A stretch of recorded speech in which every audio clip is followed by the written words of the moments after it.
우리 인생은 기다림의 연속이라고 할 수가 있습니다.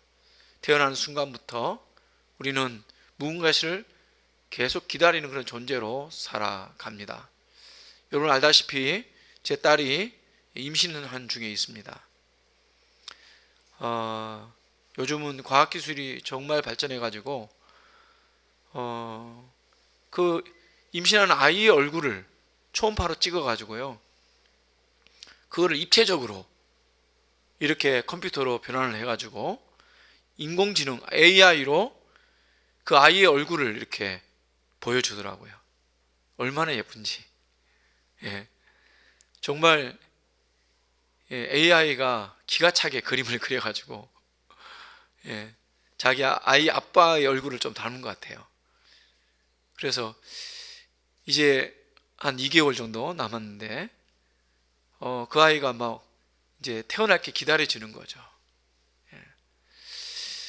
그런데 그렇게 태어난다고 해가지고 그게 끝이 아니죠. 또 이제 태어나면 이제 말을 하는 것을 기다리고 또 걷는 것을 기다리고 그렇게 무럭무럭 자라기를 우리가 기다리잖아요. 그러면 이제 어떻습니까? 학교를 가고 청소년이 되면 공부를 열심히 해서 대학 가는 것을 기다립니다. 그러다가 청년이 되면 회사에 들어가고 결혼을 하고 가정을 꾸리는 것을 또 기다리죠. 이런 기다림의 연속이 인생이 아닌가 생각이 듭니다. 그런데 이 기다림은 때로는 그렇게 쉽지가 않은 것 같아요.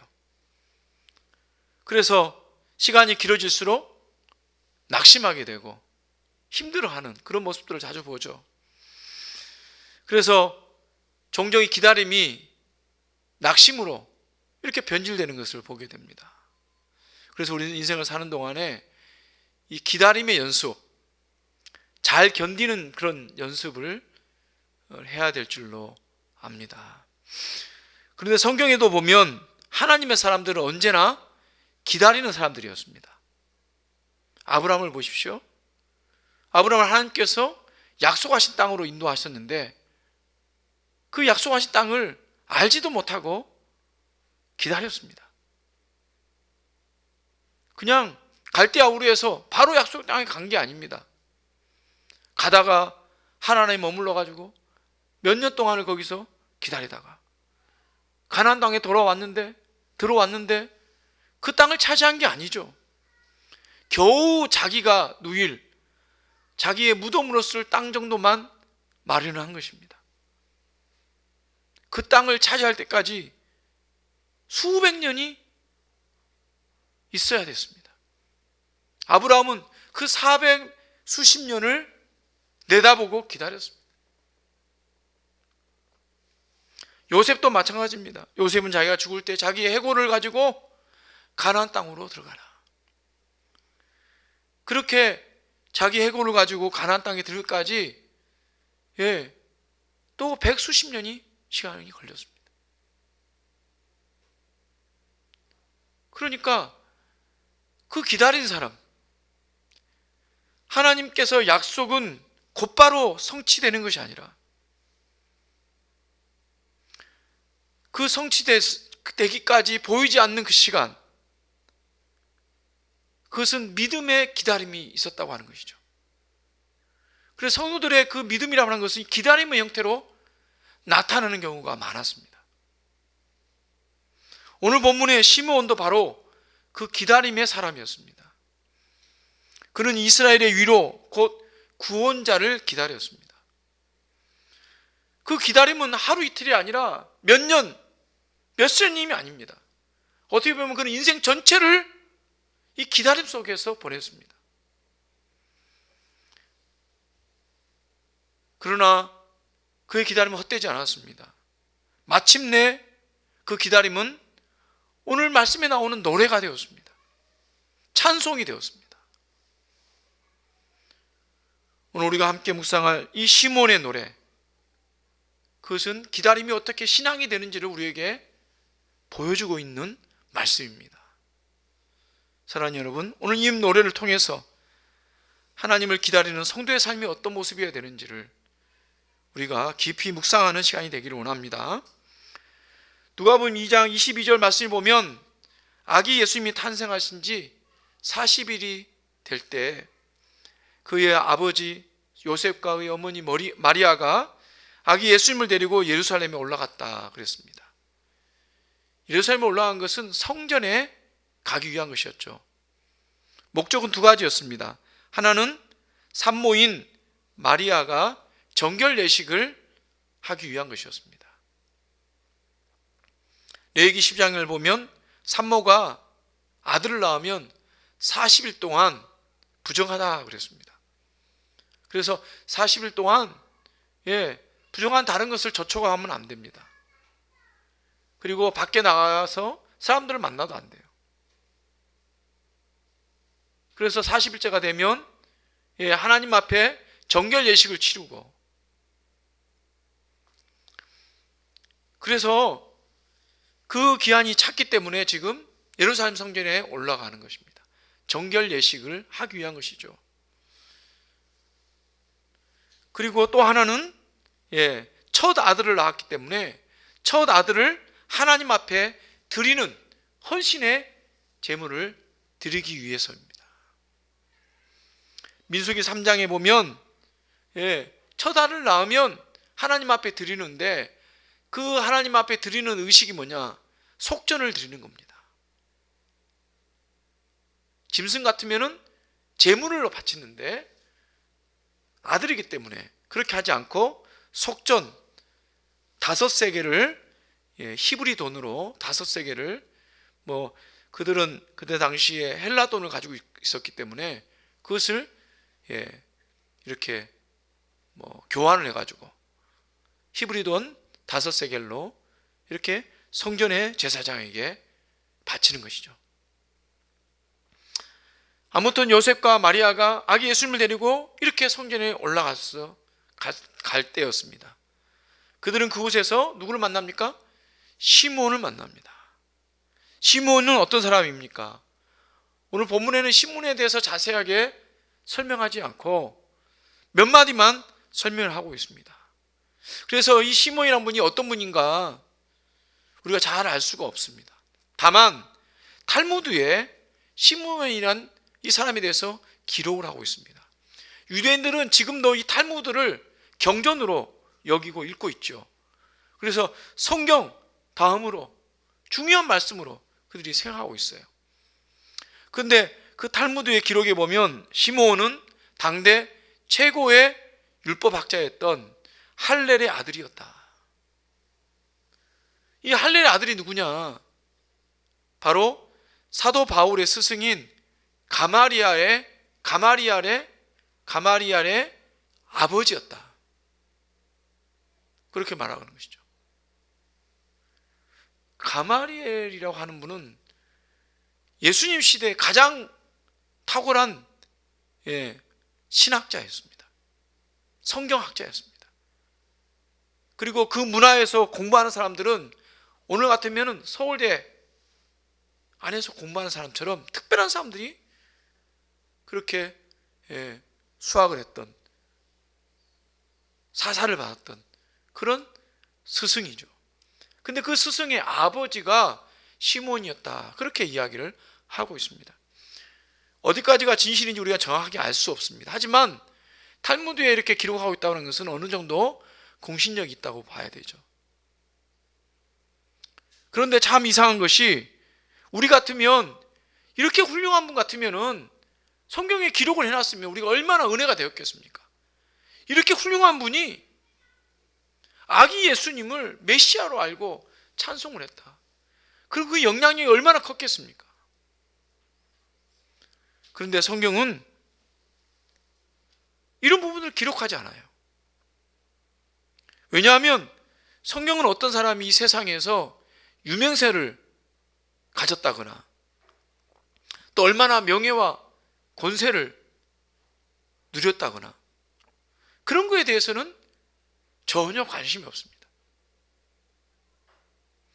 오히려 성경의 관심은 그가 얼마나 하나님을 사랑했는지, 얼마나 하나님을 바라보고 살았는지, 그가 비록 빈천한 자이든지, 그가 비록 종이든지, 그가 누구이든지 간에 그런 사람을 하나님께서는 그런 삶을 기록하기를 원하셨다는 것을 우리가 알아야 되겠죠. 어쨌든 오늘 본문 25절은 시므온을 이렇게 소개합니다. 이 사람은 의롭고 경건하여 이스라엘의 위로를 기다린 자라.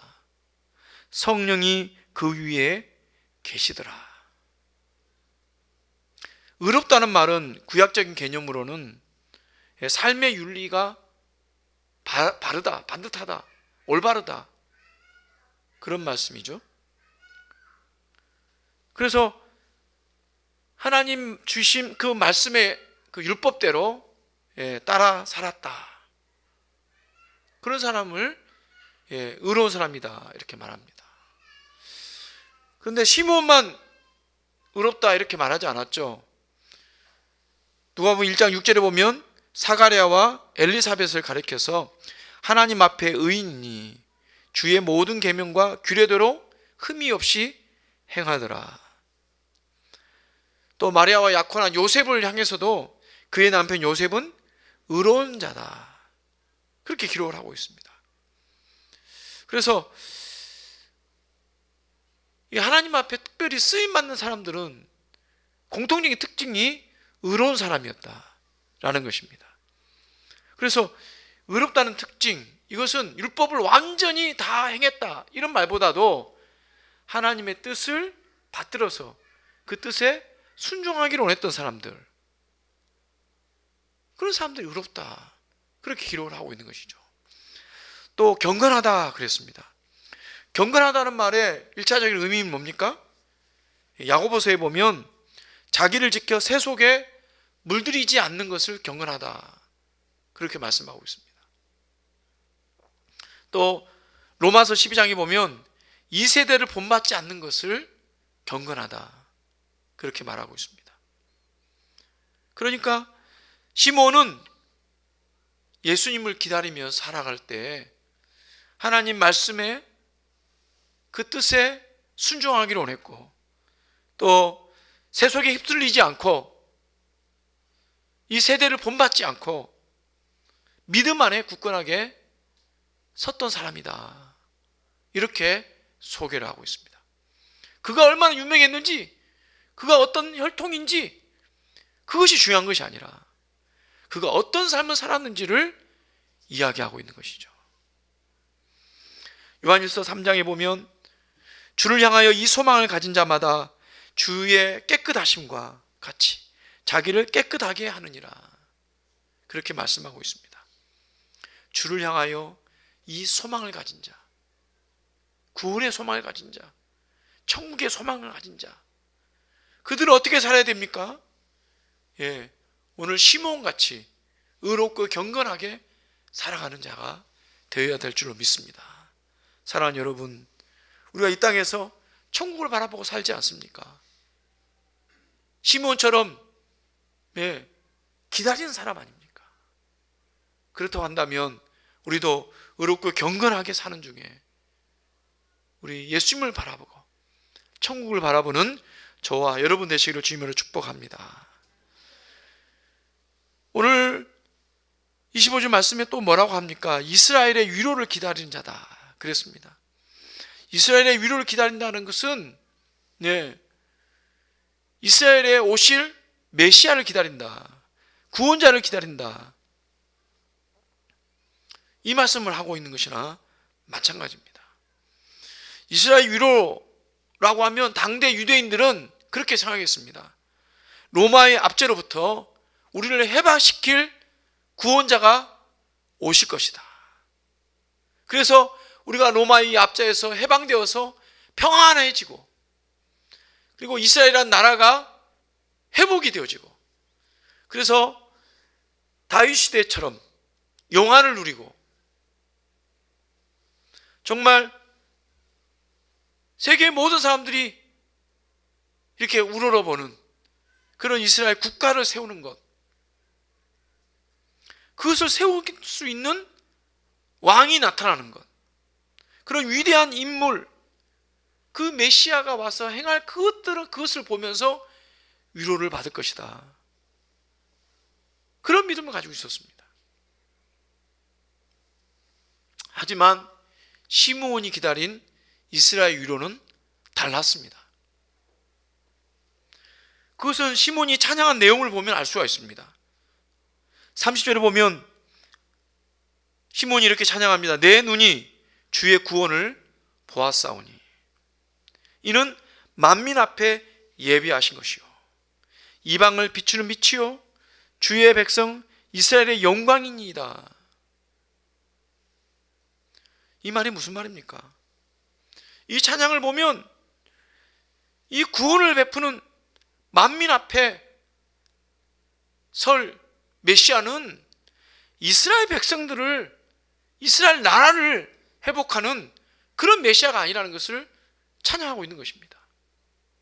그는 이스라엘 민족만을 위한 메시아가 아니라 만민을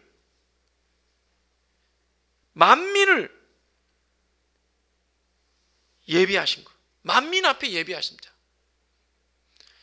이방인을 비추는 빛이다, 그렇게 말씀하고 있는 것입니다. 그래서 이스라엘만을 위한 이기적인 메시아, 자기 민족을 위한 정치적인 메시아, 그런 메시아의 위로를 기다린 자가 아니었습니다. 온 인류를 죄에서 해방시켜줄 온 민족의 메시아를 기다렸고, 그런 메시아를 지금 아기 예수님을 만나면서 지금 만남의 찬양을 하고 있는 것입니다. 그것을 성경은 이스라엘의 위로를 기다린 자다, 이렇게 말하고 있습니다. 사랑하는 여러분, 우리는 진짜 위로를 기다리는 사람이 되기를 원합니다. 오늘날 세상 사람들이 기다리는 위로가 무엇입니까? 그것은 어떻게 보면 정치적인 메시아를 기다립니다. 어떤 위대한 사람이 탄생해서 그 사람이 우리를 부강한 나라로 만들고 남북 평화 통일이 이루어지고 그리고 세계가 바라보는 강대국이 되어지고 우리나라에 사는 모든 사람들이 다 잘 사는, 가난이 없고 고통이 없는 그런 나라를 세우는 것을 소망하지 않습니까? 심지어 교회 안에 성도들도 그런 인물을 바라보고 조금만 그런 모습이 나타나면 정말 메시아처럼 추종하는 사람들이 많습니다. 그러나 우리가 분명히 알아야 될 것은 사람에게는 선한 것이 없습니다.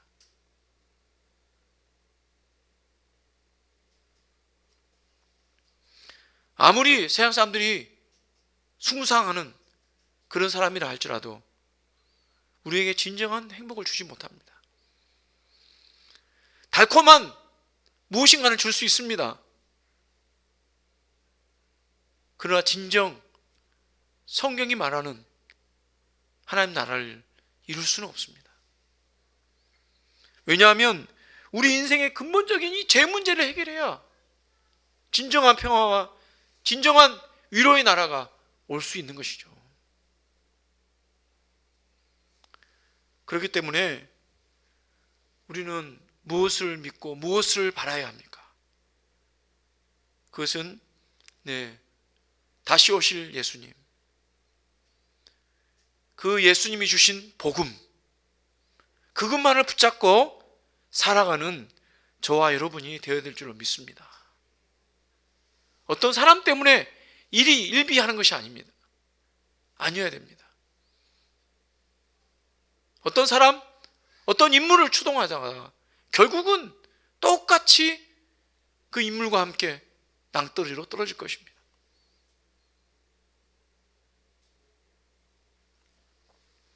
하나님은 시몬에게 성령을 보내주셔서 메시아를 보도록 했습니다.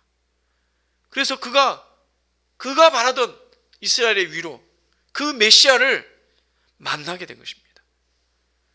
그래서 26절에서 뭐라고 이야기합니까? 성령의 지시를 받았다. 그렇게 말하죠. 성령의 지시를 받았다. 그래서 올라갔는데 아기 예수님을 만난 것입니다. 그런데 어떤 지시를 받았습니까? 그가 주의 그리스도를 보기 전에는 죽지 아니하리라. 그가 주의 그리스도를 보기 전에는 죽지 아니하리라. 메시아를 보기 전에 죽지 않는다. 이런 성령의 지시를 받은 것입니다. 언제 이 지시를 받았는지 성경 기록되지 않았습니다. 어떻게 보면 죽기 전이다 이렇게 말했기 때문에 정확하게 죽기 전이라는 그런 말씀을 하신 것은 분명합니다. 하지만 전체적으로 보면 너무나 막연하죠. 언제냐?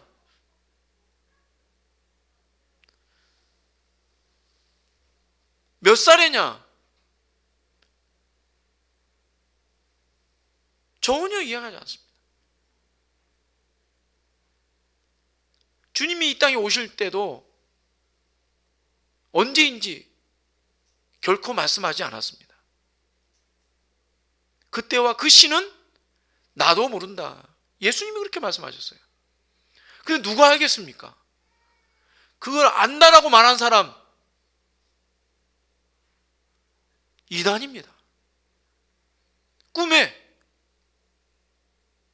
이렇게 계시해 주셨다. 꿈이 맞습니까? 하나님 말씀이 맞습니까?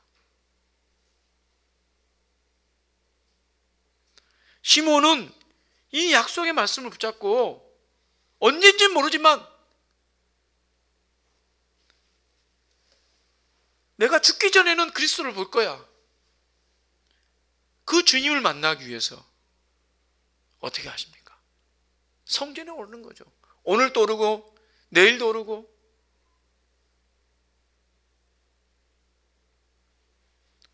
예루살렘 성전이 예루살렘의 가장 높은 곳에 성전이 건축되어 있지 않습니까? 시몬이 어디 살았는지 모르지만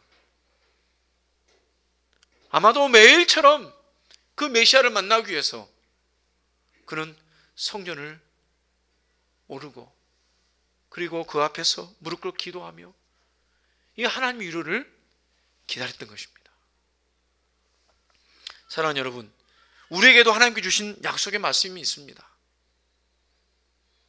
개인적인 어떤 상황 가운데서 주신 약속의 말씀도 있고요. 더 거시적으로는 주님의 재림을 우리에게 약속해 주셨습니다. 지난주에 우리가 성탄절을 보냈습니다만 우리가 성탄절을 기념하는 것은 그 날이 그렇게 중요하기 때문에 그런 게 아닙니다. 2000년 전에 12월 25일 그 날이 그렇게 중요한 게 아니에요. 태어난 날이 중요한 게 아닙니다. 그래서 그 날이 12월 25일이 됐든지 1월 며칠이 됐든지 어떤 이단이 주장하는 2월 며칠이 됐든지 그 날이 중요한 게 결코 아닙니다. 절이라든지 불교라든지 어떤 타 종교에서는 그 종교의 그 교주나 누가 태어난 날을 굉장히 중요하게 여기죠. 김일성이 태어난 날을 북한에서 얼마나 중요하게 여깁니까? 태어난 날이 중요한 게 아니에요. 예수 믿는 자들은, 예수 믿는 사람은 다시 오실 예수님이 중요한 거예요. 그래서 우리가 성탄절을 우리가 감사하며 기념하며 예배 드리는 것은 그렇게 예수님께서 이 땅에 초림한 것처럼 다시 오신다라는 약속을 재확인하기 위해서 대강절을 지내고 성탄절을 우리가 기념하는 것입니다. 그렇습니다. 사랑하는 여러분, 우리는 주님이 다시 오실 날을 기다립니다. 막연합니다. 언제 오실지. 징조들은 있습니다만 결정적인 징조는 우리가 모릅니다. 그런데 지금도 유튜브를 보면 결정적인 징조라고 이야기하면서 오늘 내일 마치 주님이 오실 것처럼 이야기하는 사람들이 있어요. 주님이 오시는 것 오늘 올 수도 있고 내일 올 수도 있습니다. 하지만 그 날을 아는 것, 그게 중요한 게 아니에요. 주님이 오늘 오시고 내일 온다 할지라도 우리가 오늘 이 땅에서 천국을 맛보고 내일 그날에 우리가 영원한 천국을 맛본다는 사실은 동일한 것입니다. 엄청난 일이 일어날 수 있습니다. 그러나 우리는 그 날에 너무나 감사하며 찬양하며 하나님 앞에 나아갈 것입니다. 시므온처럼 그날을 대망하면서 날마다 기도로 하나님 앞에 특별히 경건하고 의롭게 살아가는 저와 여러분 되시기를 주임으로 축원합니다. 성령의 감동으로 성전에 들어갔습니다. 그때 아기 예수를 만났습니다. 너무나 감동해서 아기 예수를 안았습니다. 그리고는 그 아기 예수를 안고 하나님을 찬송합니다. 주제여, 이제는 말씀하신 대로 종을 평안히 놓아주시는도다. 주제여, 이제는 말씀하신 대로 주의 종을 평안히 놓아주신도다. 주제여라는 게 무슨 말입니까? 이 땅을 통치하시는 하나님, 구속의 역사를 이끌어 가시는 하나님, 구원의 역사를 열심으로 이루어 가시는 하나님께서 드디어 말씀하신 대로 하나님이 이로 메시아를 보내셨군요. 이 감탄사를 하나님 앞에 찬송으로 올려 드리는 것입니다. 그러면서 뭐라고 이야기합니까? 말씀하신 대로 종을 평안히 놓아주시는 도다. 종을 평안히 놓아준다는 게 무슨 말입니까? 이제는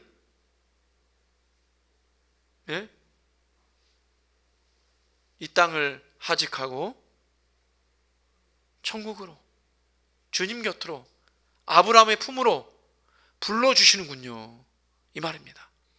한마디로 말하면 이제는 죽어도 좋습니다.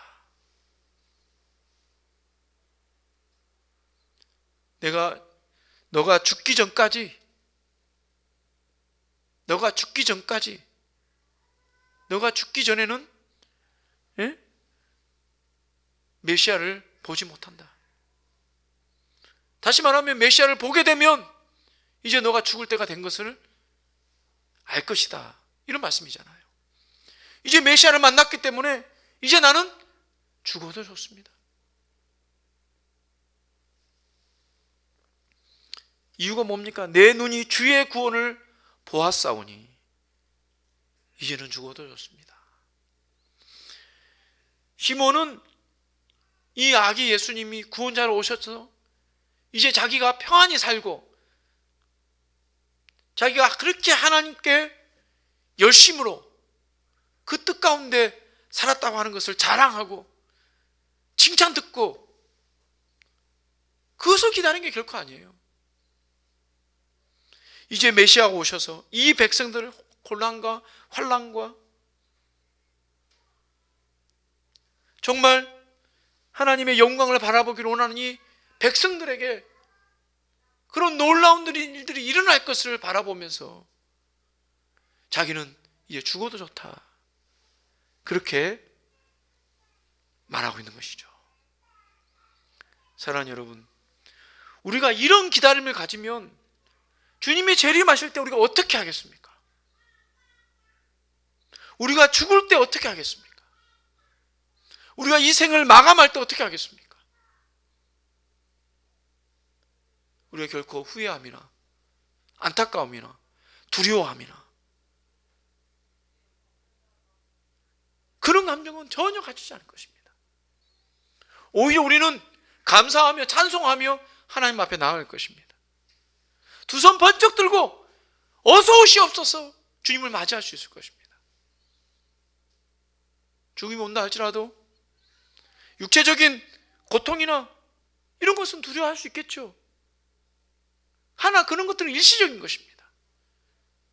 우리는 주님을 만나고 영광스러운 나라에서 영원한 삶, 하나님께서 우리에게 베풀으실 그 삶을 바라보며 우리가 기뻐하며 찬송할 수 있을 줄 믿습니다. 그렇게 되려면 어떻게 되겠습니까? 시므온처럼 그날을 믿음으로 기다려야 됩니다. 사모하며 기다려야 됩니다. 여기가 좋사오니 여기에서 궁궐을 짓고 여기에서 떵떵거리며 여기에서 마음대로 살고 싶습니다. 이런 사람은 절대로 그날을 그렇게 기다릴 수가 없어요.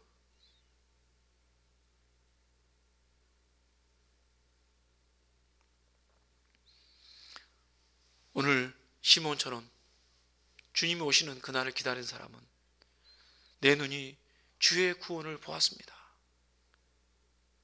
이제는 정말 찬송하며 평안히 주께로 나아갑니다.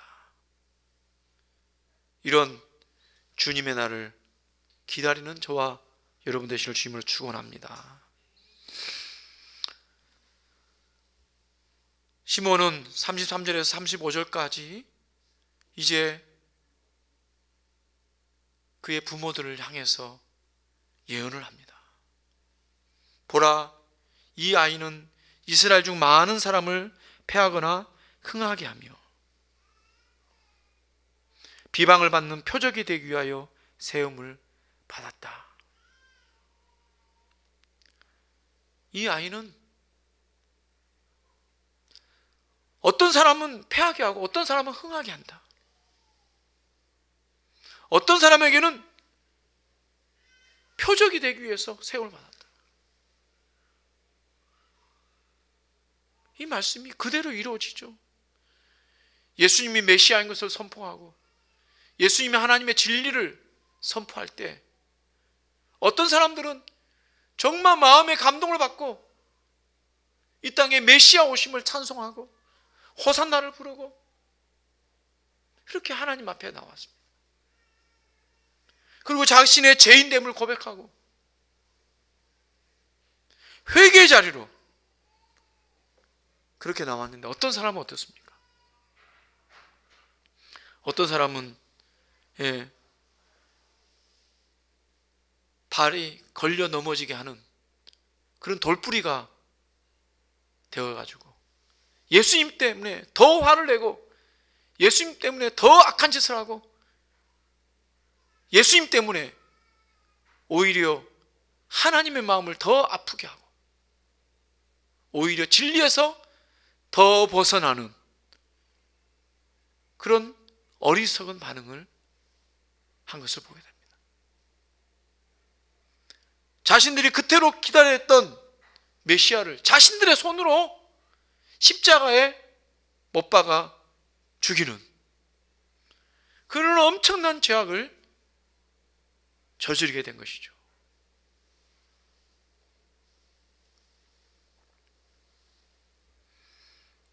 메시아는 환영만 받는 존재가 아니었습니다. 시몬은 아기 예수님을 바라보면서 그렇게 조롱을 당하고 질시를 당하고 질투를 당하고 또 모욕을 당하고 끝내는 그 시기와 질투 때문에 십자가에 달려 죽게 되는 그 아기 예수님을 바라본 것입니다.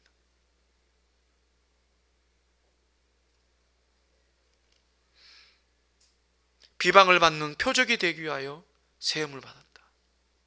표적이 뭡니까? 우리가 화살을 쏘면 관역이 있잖아요.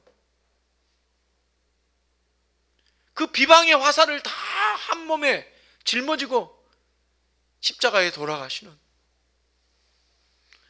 그런 메시아로 세움받기 위해서 이 땅에 오셨다는 것이에요.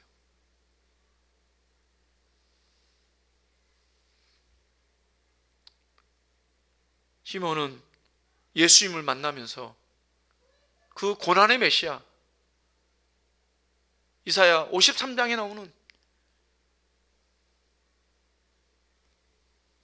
그 죽음의 길로 걸어가는 어린 양을 보고 그것마저도 메시아의 그런 사명인 것을 깨닫고 지금 그것을 찬송하고 있는 것입니다. 마지막으로 시몬은 마리아에게 이렇게 말합니다. 또 칼이 내 마음을 찌르듯 하리니. 칼이 그 어머니 마리아를, 그 마음을, 그 가슴을 찌른다. 장차 마리아의 인생에 다가올 이 고통을 이것보다 더 잘 이야기한 것이 어디 있겠습니까? 예수님 십자가에 달려 돌아가실 때 어머니 마리아는 그 십자가 밑까지 와서 그 장면을 끝까지 지켜 보았습니다.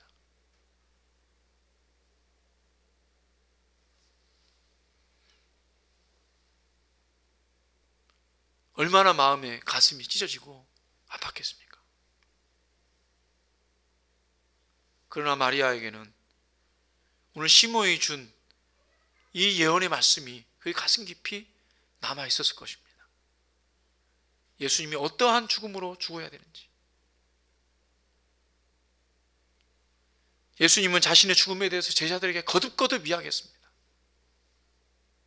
예수님이 잡히기 전날 마지막 만찬 가운데서도 자신이 고난을 받고 죽어야 한다. 제자들에게 수없이 이야기했지만 제자들은 결코 믿지 않았습니다. 오히려 예수님의 그 말씀 때문에 시험에 들렸습니다.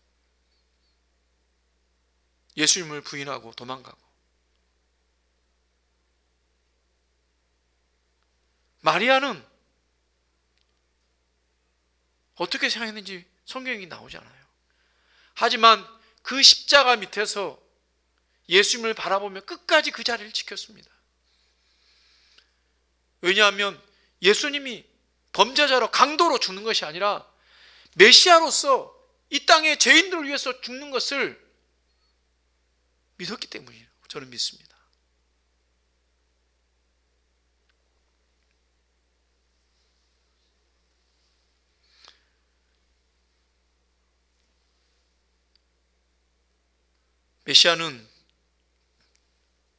메시아는 결코 환영받지 못했습니다. 그래서 죽음으로써 색을 망음했습니다. 하지만 그것을 끝난 건가요? 결코 그렇지 않죠. 십자가의 죽음은 부활로 이어졌습니다. 만약 죽음으로 끝났다고 한다면 복음이란 있을 수가 없죠. 세상의 수많은 종교들과 똑같을 것입니다. 그냥 죽은 사람 기념하는 정도밖에 되지 않을 것입니다. 그러나 예수님은 그 죽음의 저주를 무찌르고 당당히 승리하고 부활하셨습니다. 그래서 우리에게 부활의 기쁨으로 찾아오시고 그 부활의 소망을 가지고 살아가도록 하셨습니다. 하지만 하나님의 구원은 이 죽음을 통해서 결코 값싼 그런 구원이 아니라는 것을 보여주었습니다. 예수님의 죽음이 있었기에, 그 고난이 있었기에 우리의 제사함이 있는 것입니다.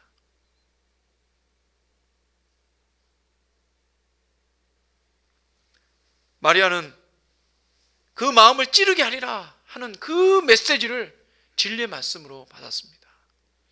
오늘 우리도 하나님의 구원을 이루는 데는 항상 기쁨만 있는 게 아닙니다. 어려움이 있습니다. 저절로 되지 않습니다. 무슨 일인지 귀한 것은 값비싼 대가를 치르죠. 그게 돈이든지 노력이든지 땀이든지.